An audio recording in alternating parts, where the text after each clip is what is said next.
बदमाशों को पकड़ा गया है जो साइबर क्राइम जयपुर आयुक्तालय क्षेत्र में police commissioner Shri Sachin Mittal sir के मार्गदर्शन में और निर्देशन में लगातार जिला पुलिस और सीएसटी जो है अपराधों के नियंत्रण का कार्य कर रही है। इसके अंतर्गत अभी हम लोगों ने जो 3 बड़ी कार्रवाई की है उसके बारे में मैं आपको ब्रीफ करने जा रहा हूँ। सबसे पहली जो कार्रवाई है वो है पूर्व जिले की, जिसमें कि बजाजनगर थाना क्षेत्र में एक मोबाइल स्नैचिंग की वारदात हुई थी और उस वारदात को खोलने के क्रम में डीसीपी साहब संजीव नैन जी और उनकी पूरी टीम और उसके सीएसटी की पूरी टीम ने मिलकर के काम किया और उसके अंतर्गत हम लोगों ने 31 मोबाइल जिनकी अनुमानित कीमत लगभग 22 लाख रुपए है उसको बरामद किया और 3 मुलजिमों को भी पकड़ा। ये अपने आप में बहुत इंटरेस्टिंग गैंग है जो कि झारखंड के साहेबगंज जिले से संचालित होती है और वहां पे गांव है महाराजपुर। उस गांव में की विशेषता ये है कि वहां के लगभग अधिकांश युवा और इवन बच्चे मोबाइल स्नैचिंग के काम में लगे हुए और ये स्नैचिंग न सिर्फ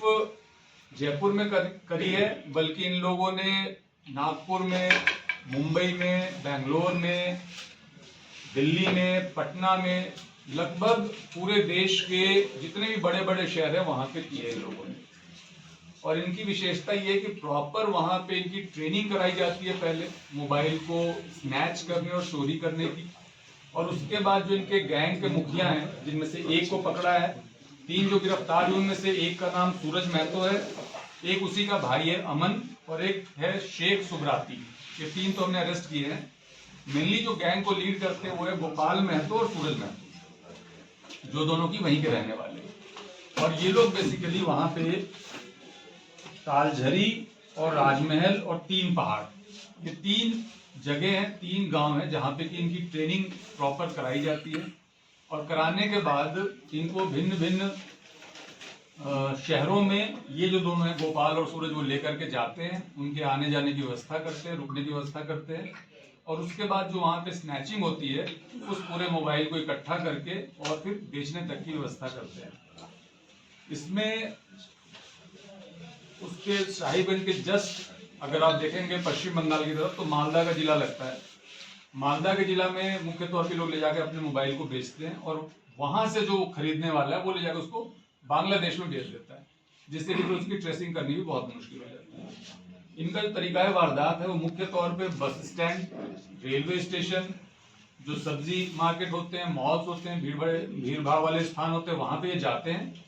और वहां पे अगर कोई ट्रेन के दरवाजे पे खड़ा है मोबाइल को हाथ में लेकर के, या कोई चढ़ रहा है मोबाइल को हाथ में लेके, या खिड़की के पास उसने हाथ में मोबाइल पकड़ रखा है तो उसको स्नैच कर लेते हैं।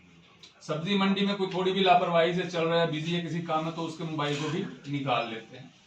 ये काम मुख्य तौर पर ये लोग 10 साल से लेकर 16-17 साल के बच्चों से करवाते हैं। इस गैंग की जो सबसे बड़ी विशेषता है कि छोटे बच्चों को ट्रेन करते हैं, छोटे बच्चों को लेके जाते हैं और उनके माध्यम से इस वारदात को मुख्य तौर पे कराते हैं। और साथ में उनके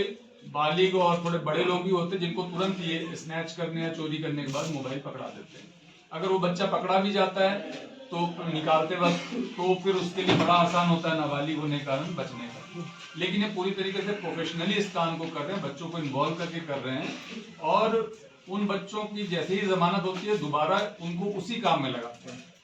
उनके पास उनको सुधारने के बजाय बिगाड़ने का पूरा काम उनके खुद के परिजन और परिवारजन कर रहे हैं वहां पे। तो ये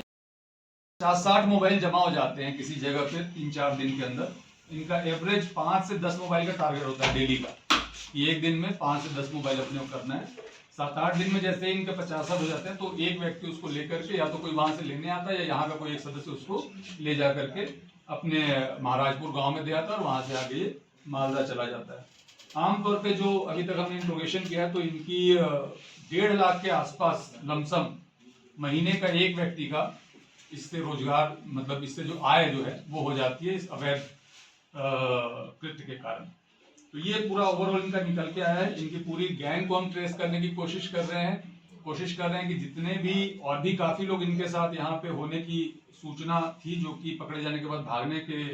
की जानकारी आ रही है हमारे पास, तो उनको भी आइडेंटिफाई कर रहे हैं और उनको भी इसमें पकड़ा जाएगा। इसमें हम लोगों ने